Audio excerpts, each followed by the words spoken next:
Ketika Rasulullah SAW dawuh ikra'hu fi syahrin, ada sahabat yang pamit mau khataman tiap bulan nggak boleh, 2 minggu nggak boleh, seminggu nggak boleh. Walhasil itu dipakai alasan. Terus Nabi ngintikan ikra'hu fi syahrin sampai ikra'hu fi sab'in, sampai ada riwayat ikra'hu fi salasin. Sudah 3 hari khatam sekali itu sudah kebanyakan, apalagi 1 hari khatam sekali. Itu kemudian dipakai kelompok tertentu untuk mengkritik tradisi NU yang 1 hari khatam. Tapi apa jawabannya Imam Fathul Bari? Apa mereka yang mengkritik itu benar-benar nyata ikra'hu fi syahrin, kemudian mereka itu khatam tiap bulan? Kan enggak juga. Oke, kamu kritik enggak apa-apa dari Imam Sinten Ibnu Hajar Al-Asqalani, tapi kamu juga harus baca ikra'hu fi syahrin tiap bulan benar-benar apa? Khatam. Ikra'hu fi sab'in. Memang benar-benar tiap 7 hari khatam. Niki ngritik sing khataman sedina tapi ya ora khataman tiap 7 hari. Jangan bakatnya menjadi ngritik. Nah, terus Imam Fathul Bari cerita, a'rafun nas, orang paling tahu tentang yang dikehendaki Rasulullah SAW tentu ashabu, beberapa sahabatnya. Dan ternyata Sayyidina Utsman itu setiap malam khatam. Artinya apa? Tiap hari beliau khatam. Masa Sayyidina Utsman nggak tahu hadis itu? Sayyidina Utsman tiap malam niku khatam. Imam Bukhari rawi hadal hadis yang meriwayatkan Nabi itu melarang khataman keseringan, yang meriwayatkan hadis ikra'hu fi syahrin, ikra'hu fi sab'in. Beliau itu tiap malam khatam Quran, dan khusus Ramadan khatam 2 kali. Bukan karena order loh, memang benar-benar khatam. Jadi pagi khatam, indal iftar, nanti khatam lagi sampai indas sahur. Sehingga terus mulai sanad kula dugi Mbah Dola, dugi Mbak Arwani sedanten lewat orang tua saya, lewat guru-guru kita, khataman tiap hari itu enggak punya akibat apa-apa. Karena itu ahwalu masyayikhina, itu sudah perilaku masyaikh kita. Terus niki yang perlu saya ungkapkan. Kemudian orang-orang yang kayak Mbah Minan itu ngalami toyul wakti. Gurunya Imam Sa'roni namanya Ali Al-Mursifi, ini cerita tentang Sirajul Qori, saraipun Mandumah Satibi. Di antara keramatipun gurune Imam Sa'roni niku 1 hari itu khatam 360.000 1 hari. Sampeyan iso bayangno 360.000. Niku boten sampean takwil paling kulhu pengganti Quran. Boten, ya memang dibaca. Sampai muridnya Imam Sa'roni itu tanya, taqra'uhu bi harfin wa sautin, apa kamu baca dengan huruf juga ada suara jenengan? Naam. Terus kata beliau, maddawli al-waqta. Ini Allah memanjangkan waktu untuk saya ikraman di Rasulihi Muhammad SAW. Jadi beliau ngalami toyul wakti. Toyul wakti itu waktu diringkas sedemikian rupa sehingga beliau baca itu dalam waktu 24 jam ya kayak mungkin bagi kita ratusan tahun. Namanya toyul wakti. Nah, kenapa itu bisa terjadi? Terus kata-kata sarahnya Satibi tadi, Siraul Gorek, wa hadza amrun la tasa'uhul uqul wa hadzuna minhu at-tasdiq. Ini sesuatu yang mungkin nalar kita tidak sampai, tapi sudahlah kita percaya saja. Nah, kenapa kita percaya? Karena Quran itu kalamullah sing aslinya itu laisa bi harfin wala sautin. Tidak melibatkan suara, tidak melibatkan huruf. Itu yang kalamun azaliyun. Kemudian orang ini ditarik ke Lauh Mahfud, kemudian dia ngalami yang seperti itu. Dan itu bagi orang-orang dekat Allah sah saja. Kuntu sam'ahu alladzi yasma'u bihi wa basarahu saterusnya. Orang-orang yang dekat Allah itu ibaratnya mau melafadzkan apa saja itu sudah kayak mewakili itu. Kenapa begitu? Karena dia saking fananya pada dirinya sampai ya memang fana, sehingga ya dia sudah, tapi bukan manunggaling kawula Gusti boten. Misalnya begini, saya beri contoh. Andaikan sampean itu jadi wali, sebetulnya saya bilang andaikan ini suul adab, bisa saja wali betul, tapi kayaknya kok belum meyakinkan. Andaikan dulu, urutannya andaikan dulu. Kalau sampean jadi wali, itu nggak tahu bedanya antara ayam itu melahirkan telur atau telur lahir dari ayam dengan ayam itu lahir dari batu. Itu nggak tahu bedanya. Apalagi Nabi. Nabi itu malah nggak kepikiran kalau itu ada bedanya. Kenapa? Ketika kamu percaya kudroh azaliyah sing ghairu mahsurah, kamu percaya kudrohnya Allah Ta'ala itu tamah sempurna, itu kan sampean mesti berpikir, memangnya ayam bisa bikin telur? Memangnya telur punya kemampuan apa untuk menjadi ayam? Jadi sampean tahu betul kalau ayam itu tidak ada kudrohnya sama sekali, tidak ada kemampuan sama sekali untuk melahirkan telur, telur tercipta jadi ayam.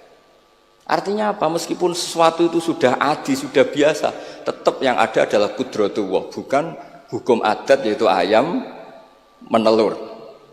Sehingga seorang nabi itu, misalnya Nabi Soleh ditanya, apa bukti mukjizat kamu? Saya minta unta keluar dari batu besar ini. Dari Nabi Soleh, ya nggak apa-apa. Karena beliau itu tahu betul ketika unta lahir dari unta, itu memangnya unta bisa apa? Memangnya unta iso gawe unta, ayam iso gawe telur. Semua itu ada kudroh azaliyah, ada kudrohnya Allah. Nah wali dan apalagi nabi itu tahu betul itu. Sehingga ya nggak ada bedanya. Misalnya para nabi sampean tanya, ayam bisa melahirkan telur, apa batu ini bisa melahirkan telur? Ya jawabnya bisa. Sehingga ya betul lah. Terus ada Naqatu Soleh itu keluar dari apa? Batu. Dan Nabi Soleh biasa saja karena beliau memang nabi. Rasulullah ketika sahabatnya kelaparan, terus diundang Jabir, masakannya sedikit. Ya beliau bilang, ini masakan harus jadi banyak. Ya banyak, untuk orang sekian ribu cukup. Ketika sahabat kurang air di padang Sahara, gitu, sahabat bingung nyari air, Nabi malah sare, masyhur. Sare, terus ya santai aja ketika beliau dilapuri kurang air, terus ya sudah minum air dari sini, terus fana ba'al ma' min baini asabi'i. Karena Nabi itu orang yang tidak bisa didikte oleh hukum adat.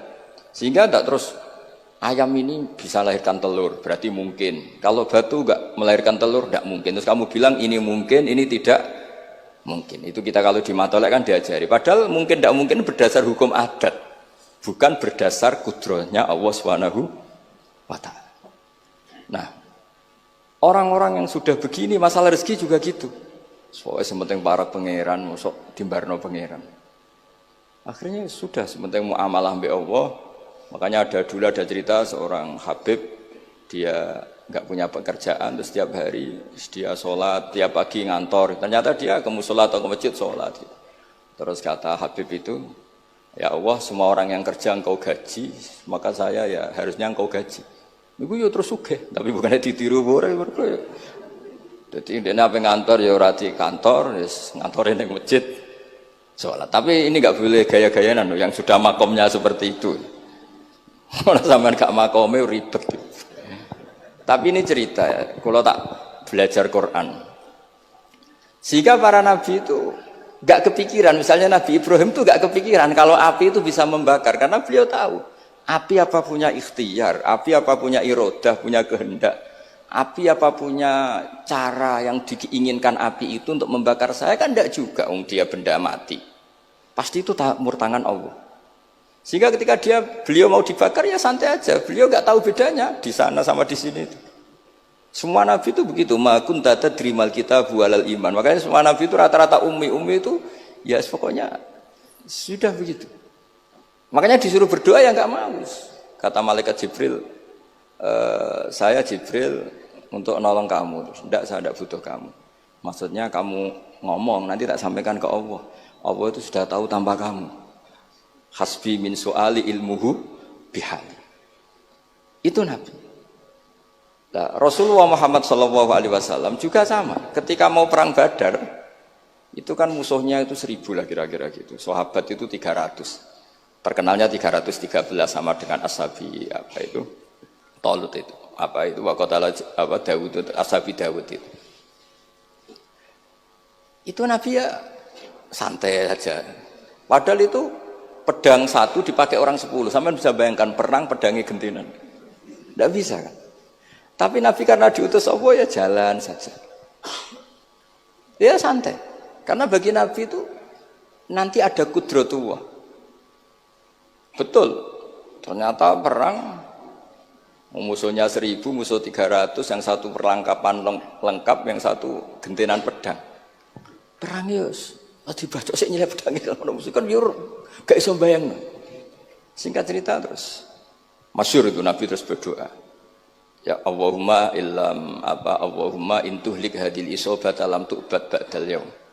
Walhasil terus ada pertolongan dari Allah. Artinya Nabi nganggep ini gak penting 300 apa 100. Orang menang tuh ya karena bi qudratillah. Begitu juga di perang Khandaq di. Sehingga Nabi itu pernah minta kakinya kambing. Kaki yang depan namanya dirok. Dirok itu 2 kan, namanya kaki depan itu dirok.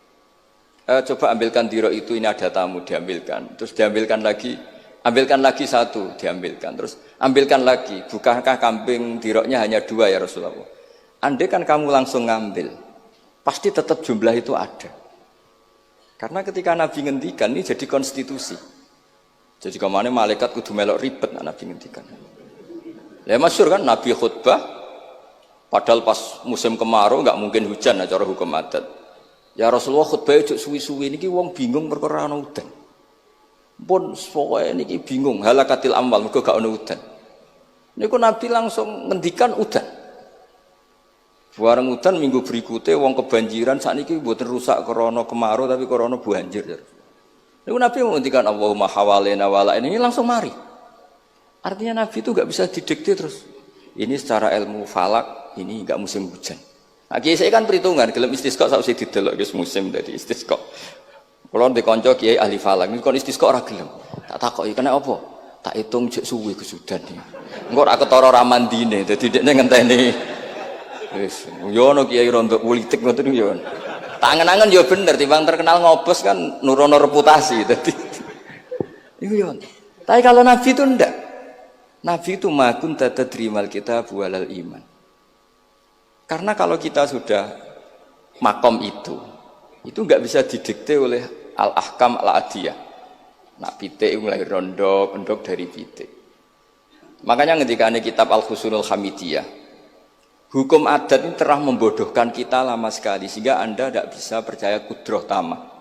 Dan ini kaitannya formal baminan ini nanti tentang Quran. Nanti jenengan melihat mukjizat terus gampang lah. Terus kata Imam Al-Husunul Hamidiyah ngendikan, umpama klungsu niku biji asem nih. Andai kan tidak pernah terjadi klungsu itu jadi asem yang besar, kemudian buah, kemudian macam-macam lah, ditabrak truk nganti yo masalah tenan. Terus itu gak pernah terjadi. Terus akhbaro kamu birun, terus kamu diberi cerita orang, ini klungsu ini bisa jadi pohon besar sekali suatu saat. Kamu pasti tidak percaya. Wah ini mohal, masa barang kecil jadi besar. Berhubung sering terjadi, terus Anda bilang mungkin. Tapi pertanyaannya, loh ketika mungkin itu kamu kan gak ikut bikin. Loh namanya mungkin tidak mungkin kan kamu harus punya otoritas ikut bikin. Kamu kan tidak ikut bikin, kok bilang ini mungkin, yang ini tidak mungkin. Ketika itu sering jadi pohon besar, Anda pun tidak berkontribusi kan? Kontribusinya siapa coba? Allah Subhanahu wa Ta'ala. Nah di sini terus para wali itu sudah mengabaikan itu semua. Jadi ya Nabi kalau mau mi'raj ya sudah terbang saja. Kayak Syekh Abdul Qadir Jilani kalau mau tawaf ya tawaf saja. Padahal beliau di Baghdad. Imam Nawawi itu di Damaskus tiap malam tuh tawaf. Padahal penerbangan 3 jam. Karena beliau gak roh bedane iki adoh iku parku. Mbak Mutamakin kepengen teng Mekah ya teng Mekah mawon. Ora usah antri haji, paspore diurus. Kondo Mas Nadib kon kondo menak nu mboten usah ngoten. Mboten usah ngoten. Niki cerita wali mboten. Artinya nah, orang-orang ahli Quran itu sudah ke makom itu. Sehingga ya coba warai nak tengok-tengok ning omah terus rezekine piye ya coba warai ngono kok dadi goblok malah niki pun makomnya seperti itu. Dan kita harus berlatih. Kalau kita tidak berlatih maka ilmu ini akan hilang. Ya itu tadi, terus kita didikte hukum adat, seakan-akan hukum adat ini memenjarakan kita, memasung kita, kemudian kita sampai nanti ada mukjizat, Naqatus Soleh keluar dari As-Sokhrah, dari batu besar kita janggal, Nabi Ibrahim dibakar oleh api, kita apa? Janggal. Sebetulnya itu kalau pakai, makanya di Matolek, di semua pondok diajarkan, ada mohal akli, ada mohal apa? Adi. Kalau mohal adi itu ya sebetulnya tidak mohal, cuma secara adat itu jarang apa? Terjadi. Tapi kita harus mulai berpikir, dilatih. Ketika telur jadi ayam, memangnya dia punya ikhtiar kan enggak? Tetap di situ ada kudratu. Wah, Nah kalau sama-sama qudratullah bedanya apa? Telur keluar dari ayam sama telur keluar dari batu. Kan sama-sama yang menentukan adalah qud. Nah di sini ini latihan tauhid. Terus yang terakhir untuk sering baca Quran secara fasih, secara benar, secara apa? Ini saya cerita min haisul makna ya. Itu sesuatu itu dikembalikan pada yang punya.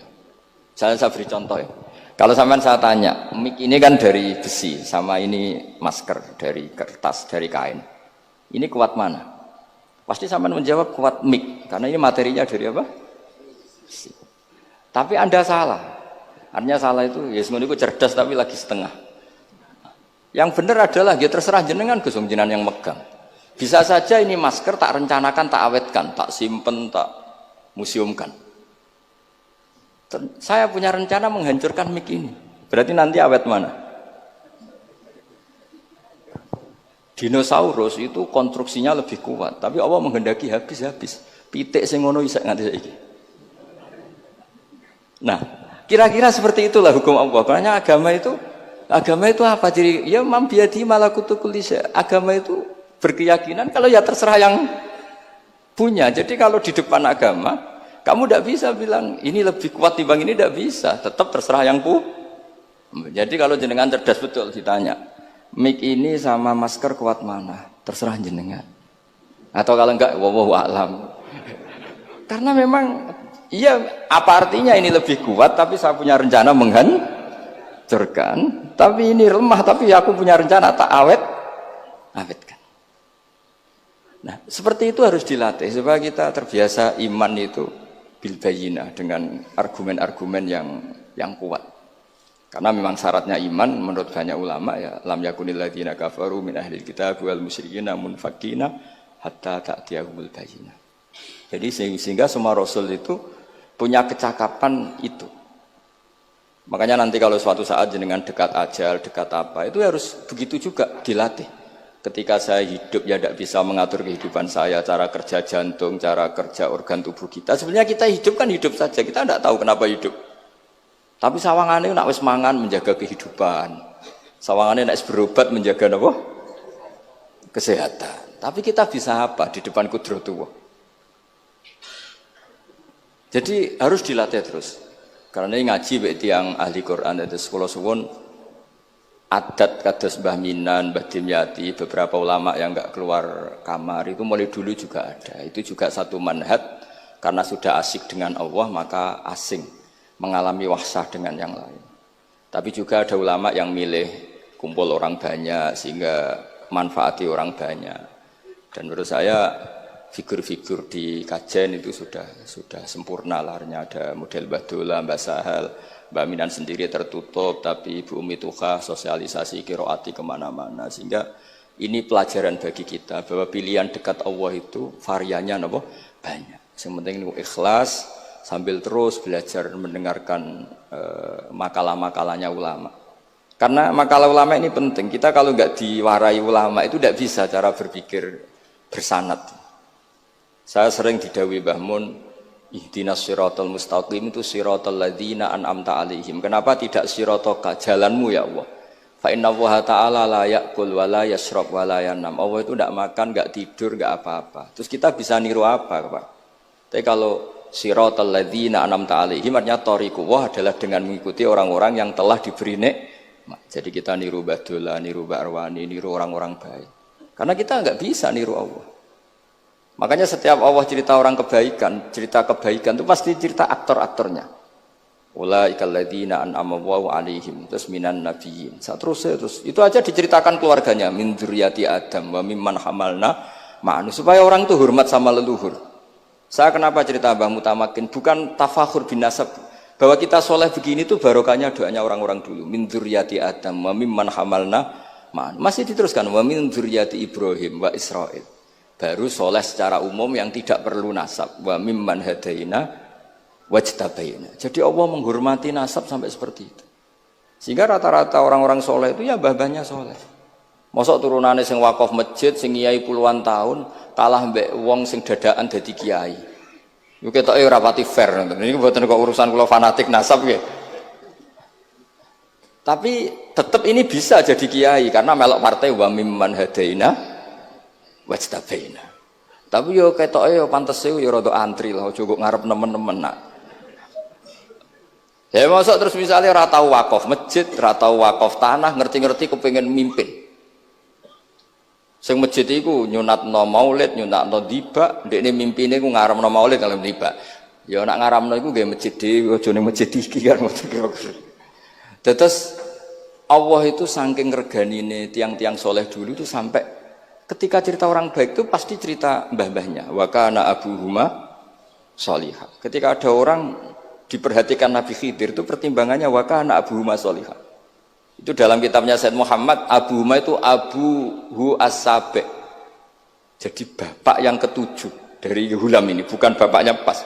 Kayak Mbah Mutamakin sekarang sudah turunan keberapa, tapi barokahnya sampai sekarang. Jadi selalu ada cerita itu.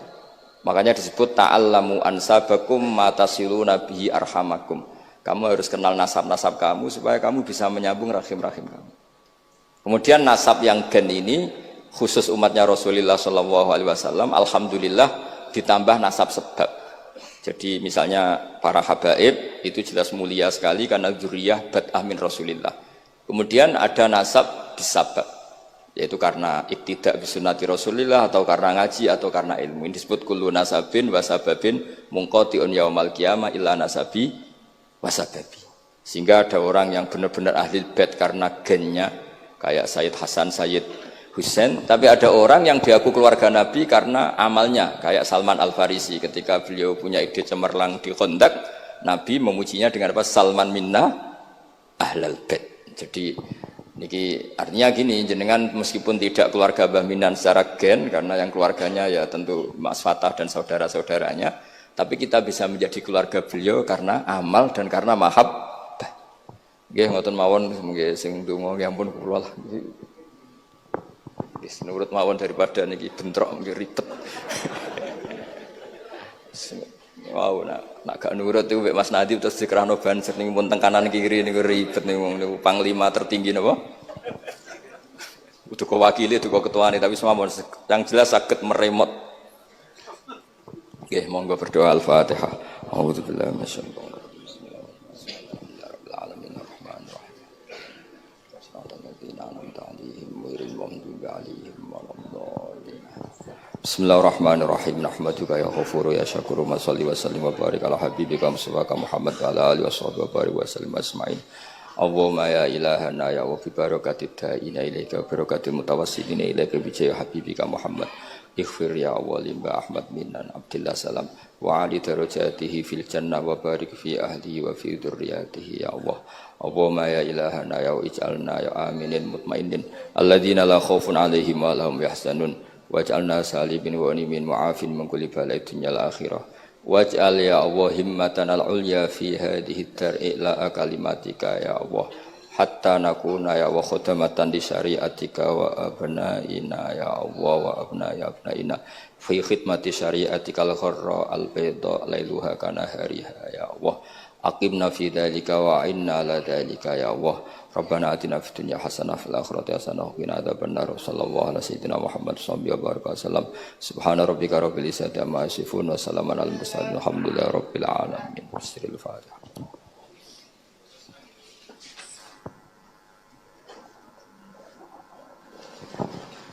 Assalamualaikum warahmatullahi wabarakatuh.